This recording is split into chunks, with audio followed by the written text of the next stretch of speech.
are facing an enemy that is consumed and committed to our total destruction. But I say to you, our greatest challenge is not the might of a Klingon fleet. The greatest challenge laying before us is to do what must be done. Good afternoon. It's Tech Talk Today, episode 200, and what is it, Ange? 246? 245. Pretty sure. On a Monday, right here. Hey there, Andrews. Guess what? What? Later on, after we get through all the tech news, we're going to talk a little Star Trek. Just a little bit coming up. Some good news out there in the internets. Yeah, it is episode 245, and we have a lot to cover, so let's bring in that Mumble Room. Time of Props greeting there, Mumble Room. Hey. Hello. We have a new Monday crew. It's, some of the same crew, but just doing this on Monday. And you could be part of our crew, too, over at jblive.tv. Just check the calendar to make sure we're going to be live and get a working mic. You ready to jump in? I am. I put this first story in here because I'm hoping you'll share your story, or at least your family's story. Oh, okay, yeah. Microsoft is making the final aggressive Windows 10 upgrade push, and this time it's like full-on malware.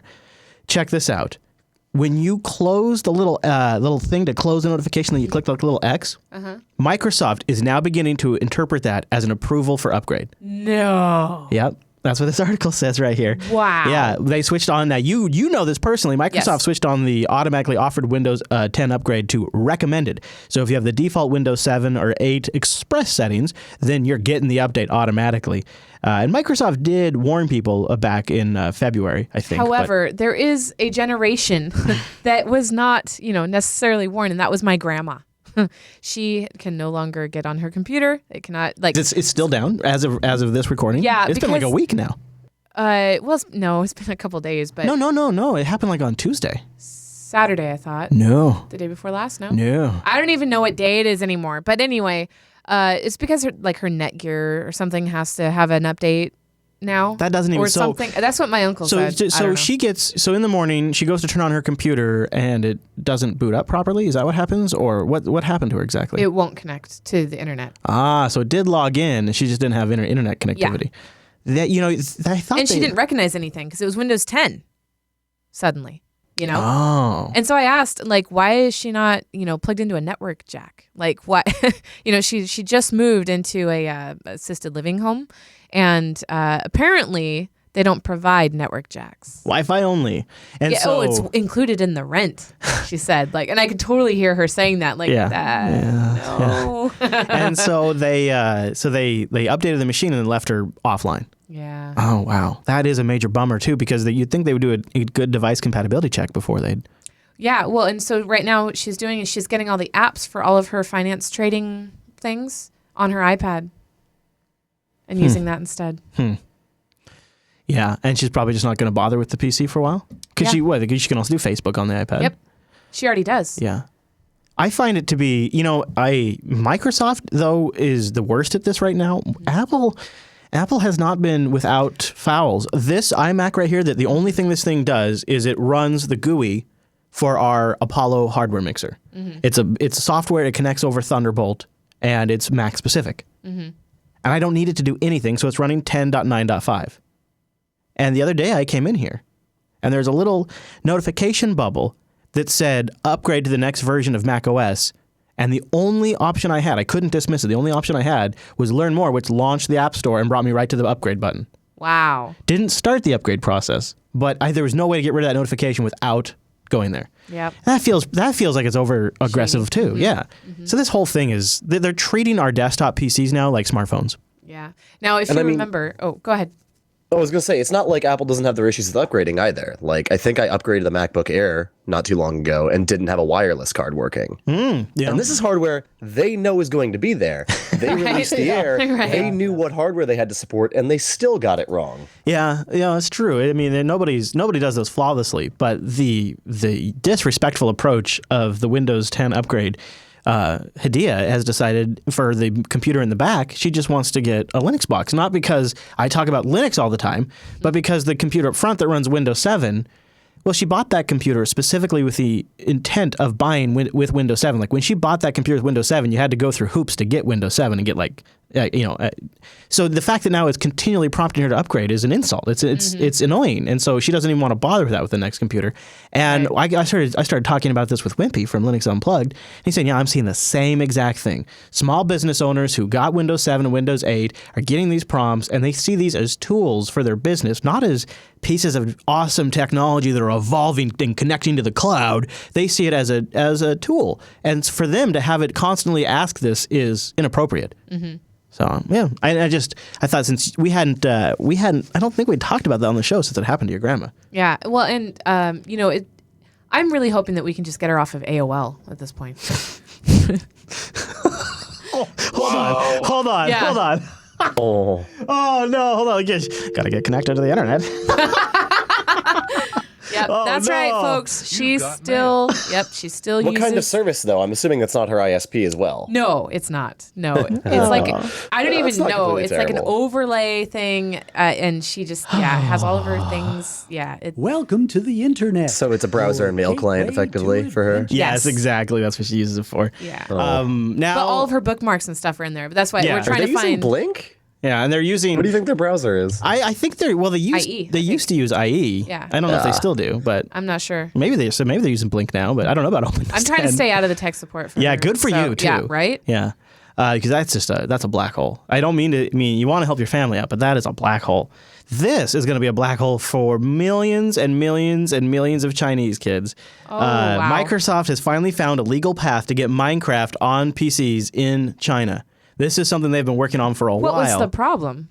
Well, Just the government. no, Wouldn't allow it, no. or- Or The they're most pushing challenging it through, aspect through the OS. no. Because that seems like. Yeah, no, it's literally Microsoft is having fundamental business issues in China because of continuous conflicts with the government. China's been raiding Microsoft offices for about a year now, trying to find tax evasion. And the most challenging aspect, as this article points out, would be that part of it, the government. So it sounds like Microsoft is working with another partner here. But either way, I don't really find that to be the most. This seems like this was going to be a foregone conclusion. It would eventually make its way there. Yeah. But could you imagine bringing the user base of Minecraft is about to blow up. Yeah. Huge. And the thing that it made me think about is it seems like if you were about to introduce, I guess I always thought Microsoft was going to do this after they rewrote Minecraft. I didn't expect them to keep it a Java app. Microsoft, that's not their speed. They're not a Java shop. Yeah. They worked very hard to eliminate Java as much as possible on the desktop.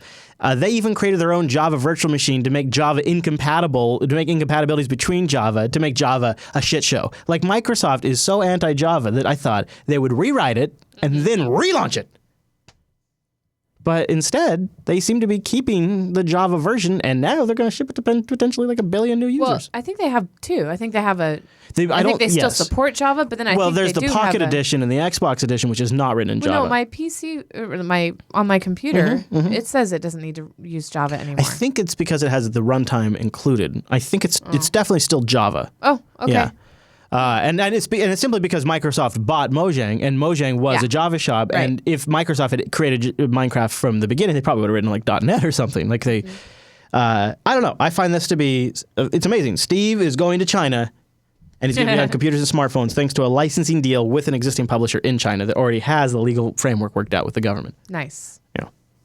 So Dylan will be soon be playing with kids from all over the world. Okay, so this is something that came out of Google I/O that we haven't had a chance to talk about anywhere else, and there's a lot of changes coming to it. There's this concept of the modular phone. We've talked about it before. There's Fairphone, there's Project Ara, and Google is getting really close to shipping this thing to production. Now, picture it, Anne, just like Lego for your smartphone. Yeah, we've talked about this. Yeah, it's a smartphone that lets you swap out parts like Lego blocks by popping them on and off. You could slide out a speaker if you wanted to have a big sound and Already throw a party. sounds- nope. If you want additional battery, if you go out in the town, maybe you want, how about this one? A glucosometer for diabetics. Lots of nope.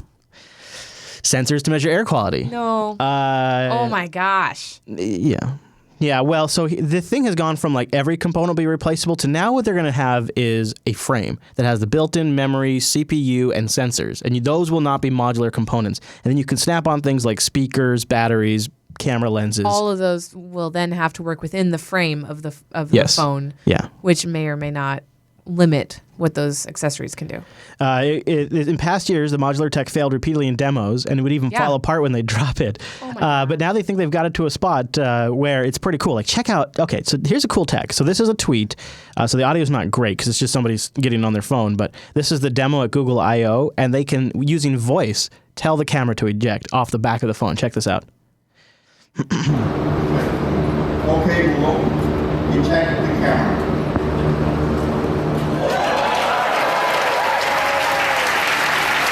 So he says, hey, Google, eject the camera, and then the camera pops off the back of the phone. That's kind of neat, right? Can't wait to troll people. Just walk by someone. Hey, Google, eject the battery. Goodbye. Somebody's taking a selfie. Hey, Google, eject the camera. Oh, that's good. I would totally do that to Ange. I wouldn't have that phone. That phone seems really dumb. I guess. Look at They that. do a pretty good vocal detection now, so it would be a little more secure than that. So Yeah. you'd have to try and imitate the person, but still. I don't know. Ange is kind of neat. No. I think it's the idea where I could pop in a really nice camera or pop in an extra battery appeals to me. Now, the Fairphone takes it a step further. The Fairphone's even more modular. You can get out individual components more so. And it's also a shipping product. So there's those things. But they say in this here article with the CNETs, they say they want to be in the market next year. They think they're going to have a shippable prototype now and a consumer product in 2017. And you see right here, so they have two modules like in this spot and one module in this spot. You can either put a double wide module here or two individual modules here. Ooh. Wait, did I put too much sarcasm in that? Google now has the hot swapping battery tech working. So there's a small built-in battery. If you want an extra battery, you can now hot swap the battery. That's already been demoed. You can see all kinds of third-party hardware, things for like wireless car key fobs. There's already a demo. That is a great idea. I would love to replace my key with my phone. Harman Kardon is working on a really nice high-fidelity speaker. Like, they're a legit speaker company. Yeah. And they're working on it. There's also a company that's working on a breathalyzer module that you could snap into the back of the phone. Okay, all right. I might get that. No. And here's, when I see this, I think, geez, if Google already had a problem with Android fragmentation today, could you imagine if you had a modular phone? And in our subreddit, in the Linux Action Show subreddit, somebody who's invented an NFC ring, which we've talked about before, he's always worked a lot with NFC radios in phones, and he says it makes huge difference. The NFC signal, just our Bluetooth or cellular signal or Wi-Fi signal, the way the phone just works with that signal, it makes a huge difference with the components, the battery, the different sensors that are on there. They all interact with the way the signals work, and you could have potentially a really weird combo that could have really bad battery life, or a weird combo that could have really bad signal interruption. Yeah. There's a lot of potential for things to go wrong. And you still, at the end of the day, you drop it on the ground, it could still fall into 1,000 pieces. Yeah.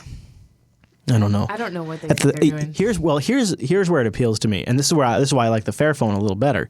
Is as somebody who every now and then sees the advantage of building a PC versus buying a pre-manufactured PC, this is the same thing. I could essentially build a phone like I could build a PC. Kind of. But you can't change the CPU or RAM or storage. On Aura, but on Fairphone you could. Oh, okay. Yeah, I agree, though. If you want to do an Aura, you'd have to replace the whole frame. It's interesting to watch, and they're talking about it right now. But something you will see, and I bet something you're going to have on an iPhone in the distant future, is LG is developing a brand new fingerprint sensor that sits directly under the phone's glass screen. The sensor won't have to be on the outside. It won't have to be part of a button. It just simply place your finger on the glass of the phone, and the fingerprint will be identified. Like it's anywhere? Waterproof, no scratches. Anywhere on the glass of the phone? I don't. They make it sound like that, don't they? Why is she pointing to a little white thing? That little white thing is the connector that you wire back into the phone for the sensor. Oh, okay. That wouldn't be, so that would just be the glass that the manufacturers install on their phone. Huh. Surprisingly, it looks a lot like an iPhone, doesn't it? Oh, in other words, it doesn't have to be a button. There doesn't have to be a button. Right. Right. And so like if Apple wanted to create a buttonless iPhone and they really could. yeah, and still have a fingerprint reader. But you could see all kinds of play. If you could have a glass surface that could also work as a scanner, that is kind of neat. Yeah. That's it. So that's probably a cell phone invention. However, let's say you get your thumb all nasty or something and you touch your phone somewhere. It might just sit there and read your thumbprint over and over again. Yeah, because it leaves a little imprint. Yeah. I wonder how they would work. Of course, you'd think the current print sensors would have that too.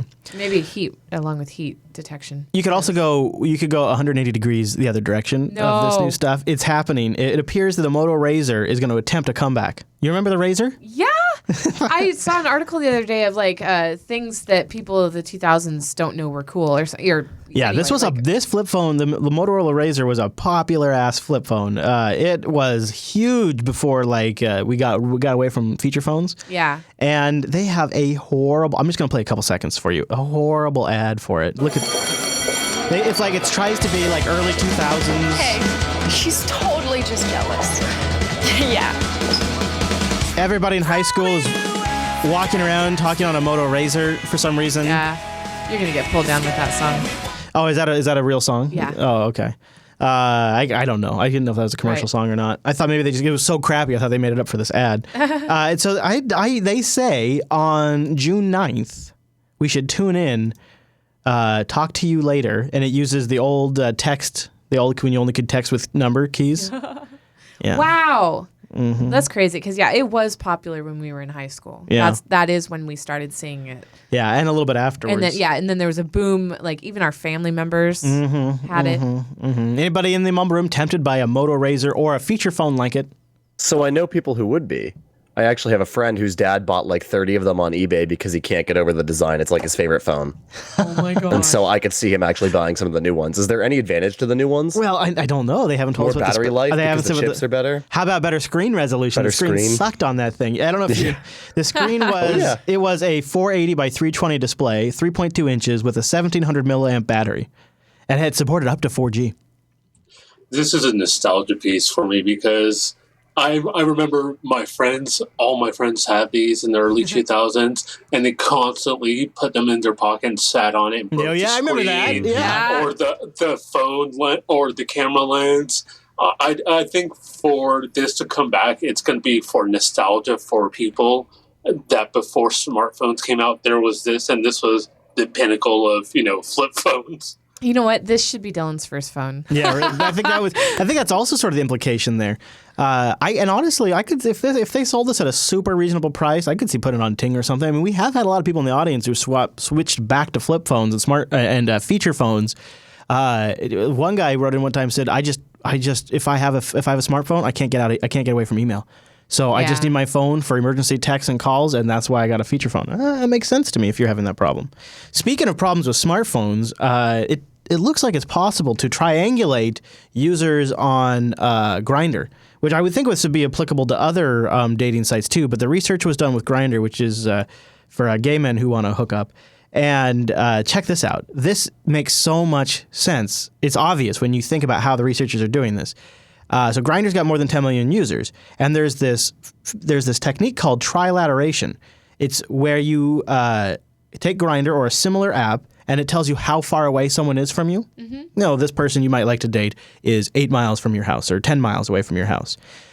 Well, all you have to do then is simulate 3 other apps in 3 other locations, or actually go to 3 other locations, and then you can begin to triangulate the location of this person based on the distance reported in those 3 different locations. Wow. Obvious, right? Yeah. Yeah, and they talk a little bit about here that the trick works by creating 2 fake accounts under the control of the researchers. In this testing, they hosted each account on a virtualized computer and then simulated the smartphone actually running on the server, and they spoofed the GPS for those accounts.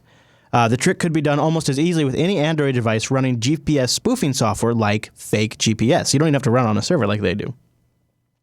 But by adjusting the spoof location of those 2 fake users, the researchers can eventually narrow in on the position that they get to ever so slightly more and more in there and get down right to the person. Wow. Now, Grindr was actually kind of warned about this in the past. So in some countries, they turn this feature off by default, and they let you turn it off if you want to turn it off. But in like the U.S. and most countries in the West, it's turned on by default. And I would assume the same must be true for other apps that function this way. Yeah, the one that I'm on, it says how many miles people live from me. Yeah. And I never, in billing, I provided my address, but I never provided... Well, they can just use the GPS location on your phone. Oh, interesting. I wonder if I have location services on for that. Probably by default, right? Well, you kind of would need that for the results to be relevant, though. Yeah. So it's a catch-22 there. Yeah. That's a tough one because you are essentially, you just wouldn't think that somebody would go to the effort of launching 2 other accounts to try to locate you. But if you get someone obsessed enough, yeah, I could see someone getting all kind of internet stalky about it. I don't know. It's kind of a creepy thing. Mumble Room, any other thoughts on it? Something to be aware of, I suppose. Really? Yeah. It is what it is. It's not terribly surprising. No, and it's probably not a huge risk because you'd have to be fairly savvy and motivated to actually pull it off. I really like the name Grindr. Yeah, as an app, yeah. Yeah, that's great. You know what else I like? Kickstarter it. Oh! Check it! Yeah, okay. So I said I was going to kill the segment until one of the best Kickstarters of the history of the show came along. It was submitted by a viewer. Oh, good. Yep. Awesome. It's got 486 backers. They're pleading for a pledge of $36,500. As of this recording, they've raised $12,154, dramatically short of their goal. They have 34 days left to go. It's called Licky Brush, and instead of me explaining it, I will turn it over to their well-produced Kickstarter video. Have you ever wanted to lick your cat? Now you can, without the fur balls. Introducing Licky Brush. Cats groom each other as a form of social bonding. No. As a human, you're left out of this intimate ritual. Yes. With Licky Brush, you can now lick your cat back. They're gonna need a better bite guard. You know, like that's gonna hurt your front teeth. Now watch this. This cat hates this. Watch that cat. You see the way that cat's arms get all like... Yeah. That cat is not having a good time. That cat does not... you are not supposed to be... Are you eating me right now? What are you doing? Yeah. He's tolerating it at best. Yeah, he is tolerating it. Now this lady's laughing at herself. Look the way it sticks up too, like a stiff Woody. Brush. Lick your cat. Wow, they really chose some interesting people to do this. So there you go. It's called Licky Cat. It's a real thing. It's a real thing, and you guys can jump in. $15, but those are all gone. Sorry. However, there's still some slots available at $20. You'll get one Licky Brush, and you can be on the Licky Wall of Fame page. Licky Wall of Fame. So this overall, I think, definitely deserves itself a Megyn Kelly. OMG, OMG, OMG. Yeah, definitely. So what do you think, Mama? Should we back this one? Got a wireframe rendering. It must be legit. High quality soft silicone brush. They're speechless. Oh, it's not. It's non-latex. Yeah, it's silicone. Yeah, designed to feel pleasurable to your cat's sensitive skin. People are going to use this for naughty things. Oh, I didn't even think of that. Yeah. Would you need this though? I mean, and now there's a whole new range of titles. Go. I can't. Here's the lick benefits. Licking your cat with Licky is an oddly meditative practice, soothing for both you and your cat. No, it's not. Grooming is more fun with Licky. No, it's not. Develop a deeper relationship with your cat. No, you won't. It's going to resent you. Be part of the change. Let's change the way people connect with their feline housemates. Now that you will be doing. Yeah, there will be a change, not for the better. Mm-hmm. And there's an animated GIF of the guy licking his cat. Cat just doesn't look happy. It seems to like it a little bit. The cat seems to be more okay with rubbing itself up against it, less okay with you rubbing yourself up against it. It seems like the design is wrong. So if you're not watching, the tongue... It's too big. It just goes down. It's like it flops down. You could also turn it around and it sticks up like a stiffy. Yeah, but it's just like, I don't know. It seems really awkward. No. It's also, the bristles are too big. It's not like a cat's tongue, really. No, the whole thing is too big, and the cat's going to know that it's this weird, awkward thing sticking out of your mouth. It's not like the cat's so dumb it doesn't know it's your tongue.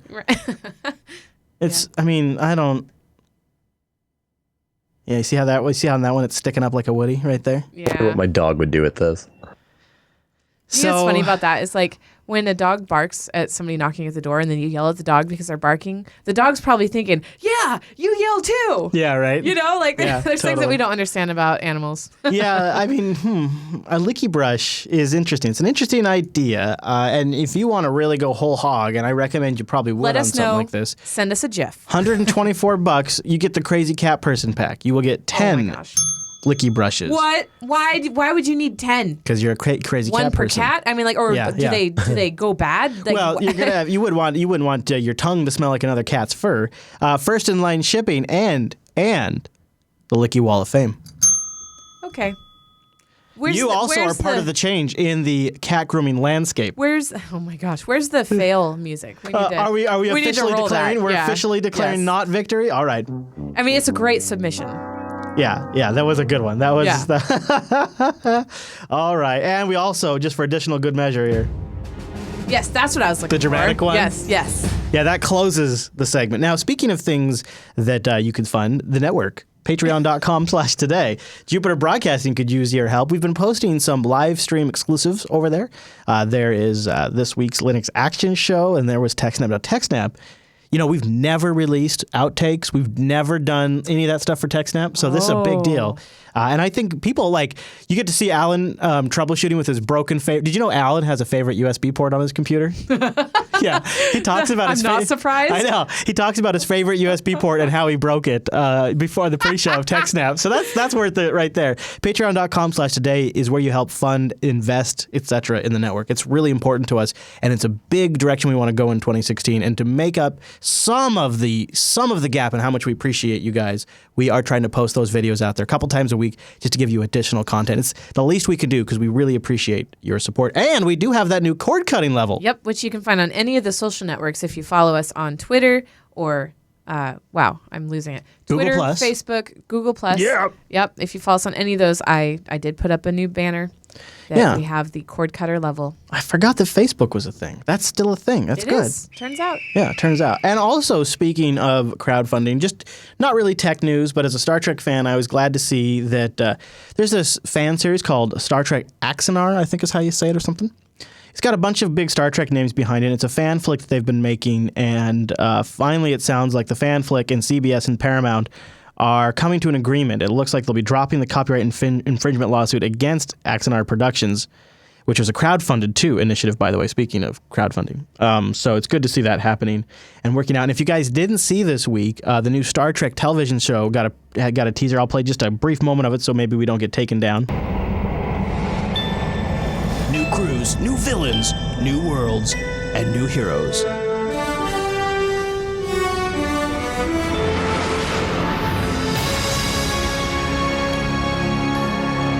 Now, can you imagine how the Star Trek fans, how do you suppose the Star Trek, because you watched the whole thing before the show, which we decided not to play, and just for fair use, we only played what we had to.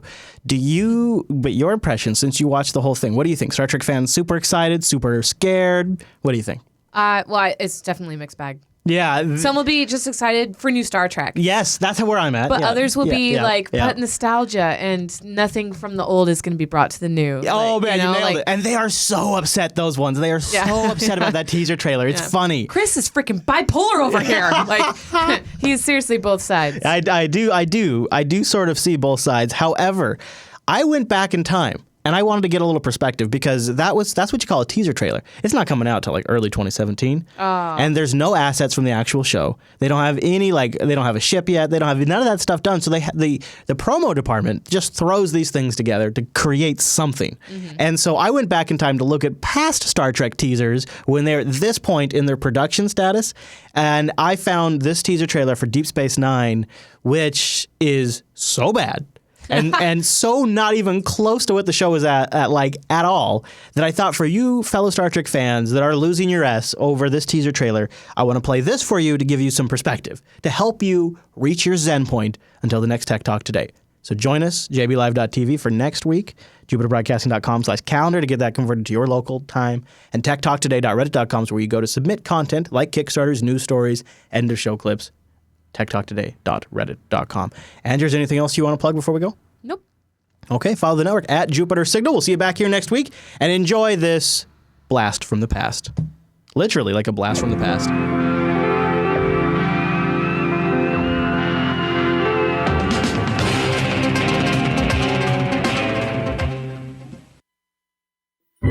In a universe of new adventures where no one has gone before,